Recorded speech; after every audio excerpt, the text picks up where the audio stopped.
நேரத்தில் சமுத்திரம் பின்வாங்கும் சந்தோஷ திருநாளில் நல்லருளை தாரும் ஐயா முருகன் என்று முழங்குது என் மனசு.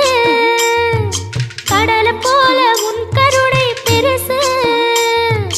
உப்பு காத்து ஊத காத்து சுத்தும் கடலுக்கரைய பார்த்து சத்தியமா கோயில் கொண்ட சுப்பையா எங்க குப்பத்துக்கு குலவிளக்கு நீ ஐயா. திருச்செந்தூர் ஆண்டவனே வேல் முருகா தினம் உனக்கு நன்றி சொல்வோம் மால் மருகா. திருவடியில் தவம் இருப்போம் திருமுருகா.